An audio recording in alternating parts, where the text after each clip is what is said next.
Hello everyone, welcome to my channel, welcome to a new blog. আজ অনেক দিন পর আবার একটা লং ভিডিও তোমাদের সাথে আমি শেয়ার করব। এটা ছিল শনিবার দিনের ভিডিও। দেখো আমি তো এভাবেই শুট করেছি, তোমরা যদি বলো আমাকে লং ভিডিও শুট করার জন্য, লং ভিডিও দেখতে চাও, তাহলে আমি সেভাবেই শুট করব। আমি জাস্ট র্যান্ডমলি ভিডিওটা করেছিলাম, ভেবেছিলাম যে মিনি ব্লগ হিসেবে দেবো, তারপর ভাবলাম ভিডিওটা বেশ অনেকটাই লং হয়েছে, ওই 7 মিনিটের মতো, তাই ভাবলাম না এটাকে লং ভিডিও হিসেবেই দিই। উইকলি আমি দুটো লং ভিডিও দেওয়ার তো চেষ্টা করেই থাকি, আর তার সাথে শর্টস ভিডিওটাও রোজই আমার চ্যানেলে কিছু না কিছু আপলোড হয়, তোমরা যেমন দেখেছো। তো তোমরা যদি চাও এবার থেকে আমি লং ভিডিও আমার চ্যানেলে আমি আপলোড করব। হয়তো রেগুলার পারবো না, কিন্তু ওই 2 কি 3টে উইকলি আমি দেওয়ার চেষ্টা করব। এমনিতেও আমার অনেক লং ভিডিও পেন্ডিং আছে ব্যাঙ্গালোরে আসার পরে, মানে যেখানে যেখানে ঘুরতে গেছে সেগুলো কিন্তু আমি লং ভিডিও হিসেবেই শুট করেছি, সেগুলো আর দেওয়া হয়ে উঠছে না বা দেওয়া হয়ে ওঠেনি। আস্তে আস্তে আমি সবই করবো, হয়তো অনেকটা দিন হয়ে যাবে, কিন্তু তাও তোমরা সাপোর্ট করো, কারণ আমার কাছে ওইগুলো তো একটা মেমোরি বলতে পারো, তাই সেভাবেই আমি তোমাদেরকে শেয়ার করবো। তো শনিবার দিন তখন বাজে বেলা 12টা। দেখো আমি কিন্তু এখানে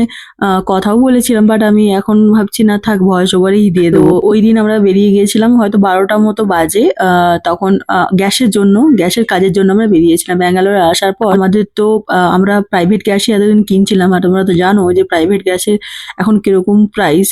যে সময় প্রবলেম চলছিল ওই মার্চ এপ্রিল মাসের দিকে, আমরা 5,000 টাকা দিয়ে প্রাইভেট গ্যাসও নিয়েছি। তাই ভাবলাম না, আর দেরি না করে আমাদেরকে গভর্নমেন্ট যে গ্যাসগুলো হয় সেগুলোর ব্যবস্থা করতেই হবে। মানে তোমাদের দাদাভাইয়ের গভর্নমেন্ট গ্যাস ছিল, বাট ও কি জন্য জানি না, ও আগের ইয়ারে ওইটাকে ও বন্ধ করেও প্রাইভেট গ্যাস নেওয়া শুরু করেছিল, যেটা হচ্ছে সব থেকে বড় ভুল। তো সেটাই এখন আমি ঠিক করতে যাচ্ছি। আর সকালে সানডে স্যাটারডে, বিশেষ করে সানডেটা আমরা বাইরেই টিফিনটা করি, বাট স্যাটারডে হঠাৎই যেহেতু প্ল্যান হয়েছিল যে আমাদেরকে যেতে হবে, তো সেই জন্য আর সেভাবে বাড়ি থেকে টিফিন করে কিছুই বেরোয়নি। সকালে যা ওই গরম জল টল খাওয়া হয় সেগুলোই তো বাড়িতে বেরিয়ে, আর যেহেতু স্যাটারডে সেভাবে তো কিছু খাবো না, তাই আমি ঠিক করেছিলাম আমি একটা বান নেবো, যেটাকে বলে মালাই বান, আর তার সাথে চা। আর দেখো আমি এই কথা বলতে বলতেই তোমাদেরকে যাচ্ছিলাম যে তোমরা যদি চাও লং ভিডিও দেখতে, আমি অবশ্যই তোমাদেরকে লং ভিডিও শেয়ার করব। সেই কথাগুলোই এখন আমি তোমাদের ভয়েস ওভারে দিচ্ছি। তো চলো বাকি ভিডিও তোমরা আস্তে আস্তে দেখতে থাকো, তারপরেই তোমাদেরকে আমি ডিটেলসে বলবো। আর দেখো এখানে মানে বলতে পারো আমি একটু শাই তো এখনো আছি, যে ক্যামেরার সামনে ওভাবে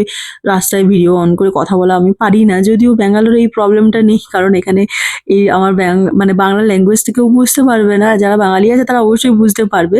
বাট আমি যেখানে থাকি এই সোসাইটিতে কিন্তু বাঙালি কিছু কিছু জন আছে, বাট রাস্তায় যারা চলাফেরা করছে তারা অতটা হয়তো আমার ল্যাঙ্গুয়েজগুলো বুঝতে পারি, অতটা নয়, বুঝতে পারছেই না, যেহেতু আমি বাংলায় কথা বলছি। ইংলিশ আর হিন্দিতে বললে হয়তো বুঝতে পারতো কিছুটা হলেও। আমরা যে অ্যাপার্টমেন্টটাই থাকি, ওই অ্যাপার্টমেন্টটাই বেরিয়ে যে মেন রোড আছে, ওই মেন রোডটা বেরোলেই সামনেই একটা মন্দির পড়বে। যদিও এই মন্দিরটা এখনো পর্যন্ত আমার যাওয়া হয়নি, তো ইচ্ছে তো আছে একবার যাবোই। আর এই যে ফাইন ওয়ে মার্ট, যেটার ভিডিও আমি শর্টসে তোমাদেরকে মাঝে মধ্যে শেয়ার করি, এখান থেকেই আমি আমার টুকটাক গ্রসারি শপিং করে থাকি, যেটা খুব প্রয়োজন হয়, যেমন দুধ, দই, কিছু গুঁড়ো মশলা, মুড়ি, বিশেষ করে এগুলো আমি এখান থেকেই আমি কিনি। এই যে হয় না, মানুষ কাছের জিনিসকে আগে দূরে সরিয়ে রেখে দূরের জিনিসগুলো দেখতে ভালোবাসে, আমাদের হয়েছে সেই অবস্থা। দূরের গুলো এখন আপাতত ভিজিট করছি, কাছের গুলো আস্তে আস্তে করে নেবো, যেহেতু এটা একদম বলতে পারো পাড়ারই মন্দির। আর ওয়েদারটা তোমাদেরকে আমি দেখানোরও চেষ্টা করলাম ভিডিওর মাধ্যমে। এত সুন্দর ওয়েদার ছিল ওই দিন, তোমরা দেখে নিশ্চয়ই কিছুটা হলেও বুঝতে পেরেছো।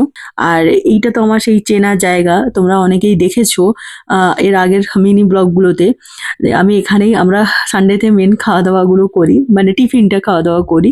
এটা খুবই একটা পপুলার দোকান আমাদের বাড়ির সামনে। আর এখানে ওই যে মালাই টি যেটা হয় না, মালাই টি নয়, এটাকে এখানে বলা হয়, সরি এই মুহূর্তে আমার নামটা মনে পড়ছে না।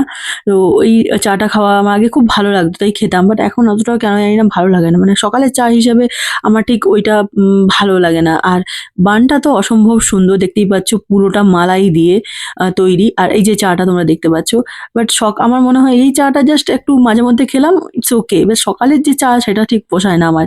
আর তার সাথে দেখো ওরই পাশে একটা সরু গলিতে এরকম ফুল ফুটে আছে নয়নতারা, যেটা দেখে আমি আর সামলাতে পারলাম না, ছুটে গিয়ে ভিডিওটা করে নিলাম। কারণ এখানে তো এভাবে এরকম ফুল দেখাই সেভাবে যায় না, আর বলতে পারো বাড়িতে যেহেতু এত ফুল দেখে অবস্থা, এখানে আমি যেহেতু ফুল দেখতে পাই না, সেই জন্য না আমার যেখানে আমি ফুল দেখি সেখানে যেন ছুটে চলে যাই, মনে হয় ভিডিও করি। আর এই নয়নতারার কালারটা তো আমার অসম্ভব ভালো লাগে। আর আমিও না একটা নয়নতারা কিনেছি, তোমরা হয়তো দেখেছো শর্টসে। জানি না কেন এখানে গাছ কিনলে আমি বাঁচাতে পারছি না। এর আগেও অনেক গাছ কিনেছি, সবই বলতে গেলে মারা যাচ্ছে বা কোনো না কোনো কারণে শুকিয়ে যাচ্ছে। তো সেই মতো আমি ভাবছি আবার আমার বাড়িতে কিছু নয়নতারা লাগাবো যাতে করে ঠাকুরকে একটু হলেও দিতে পারি ঠাকুরের পায়ে। এখানে তো সবই কেনা ফুল তোমরা জানো। তো যাই হোক আমরা গ্যাস দোকানে দেখতে দেখতে পৌঁছেও গিয়েছিলাম, বাট এতটাই ভিড় ছিল দাদাভাই বললো যে চলো তাহলে সামনে থেকে আমরা একটু ঘুরে আসি। আর সামনে এগিয়ে যেতেই আমরা এই সবজির দোকানটা লক্ষ্য করি। আর ব্যাঙ্গালোরে দেখো সবজির দোকান বলতে কি বলতো, এখানে কিন্তু সবকিছুই পাওয়া যায়। মানে শুধু যে সবজি তা নয়, ফল থেকে শুরু করে তুমি গ্রসারিরও প্রচুর জিনিস পেয়ে যাবে। আর এই দোকানের যে ভিডিওটা আমি অলরেডি শনিবার দিন আপলোড করেছি আমার চ্যানেলে, তোমরা যারা দেখোনি তারা গিয়ে একটু দেখে নিতে পারো, তাহলে বুঝতে পারবে ওয়েস্ট বেঙ্গলের থেকে ব্যাঙ্গালোরের জিনিসপত্রের দাম কিরকম, কতটা বেশি কি কতটা কম। সেই জন্যই আইডিয়ার জন্যই আমি ভিডিওটা দিয়েছি, যাদের ভালো লাগবে তারা অবশ্যই দেখো। তো সবজি টবজি কিনে আমরা আবার গ্যাসের দোকানে ভিজিট করলাম, কারণ অনেকটা দেরি হয়ে গেছে, আমাদের গ্যাসের কাজটা করতে হবে। আর শনিবার দিন জানো যে 4টে পর্যন্ত খোলা থাকলেও কাজকর্মগুলো আস্তে আস্তে স্লো হতে থাকে। গ্যাস দোকানের পাশেই ছিল জেপ্টোর কারখানা, যেখান থেকে জেপ্টোর মালপত্র সব বেরোয়। আর আমরা গিয়েছিলাম ভারত গ্যাসের শোরুমে, যেটা ছিল হোয়াইটফিল্ডের KSVK স্কুল রোড। তো তোমাদেরকে আমি অ্যাড্রেসটা দেখানোরও চেষ্টা করেছি, যেহেতু গ্যাসের দোকানের সামনে আমি আর ভিডিওটা করলাম না। তো আমাদের গ্যাসের কাজ হয়ে গেছে, তো আমাদেরকে তো জানিয়ে দিলাম, আমরা গ্যাস পেয়েও গেছি, সরকারি গ্যাস, তার পরের দিনই মানে সানডে। আর দেখো এখানে কি কি বাজার করেছিলাম সেটাও তোমাদের আমি একটু দেখালাম ছোট্ট করে। তো ওখান থেকে বেরিয়ে এবার আমরা বাড়ি ফেরার পথে। আরেকটা জিনিস তোমাদের সাথে না আমার অনেক দিন থেকে শেয়ার করার ইচ্ছে আছে, যে ব্যাঙ্গালোরের প্রত্যেকটা বাড়ির সিঁড়ি দেখো বাইরের দিকে। আমি ভিডিওতে দেখানো তোমাদের চেষ্টা করেছি, তো তোমরা দেখলেই বুঝতে পারবে। এই কারণটা আমি জানি না, তো যদি তোমরা কেউ ব্যাঙ্গালোর থেকে দেখে থাকো আমার ভিডিওটা অবশ্যই বলো যে এখানে সবার বাড়ির সিঁড়ি কেন বাইরের দিকে হয়। আর সিঁড়িগুলো না খুবই ছোট ছোট, মানে আমাদের ওখানে সিঁড়িগুলো যতটা বড় হয়, মানে একই সাথে হয়তো দুজন মানুষ ওঠানামা করতে পারবে, এখানে সিঁড়িগুলো না অ্যাট এ টাইম একজনই যেতে পারবে। আপনাদের যদি আমার এই ভিডিওটা ভালো লাগে তাহলে অবশ্যই একটা লাইক করে দেবেন। খুব তাড়াতাড়ি আবার একটা নতুন ভিডিওর সাথে আপনাদের সাথে দেখা করছি, ততক্ষণে আপনারা সবাই ভালো থাকুন, সুস্থ থাকুন।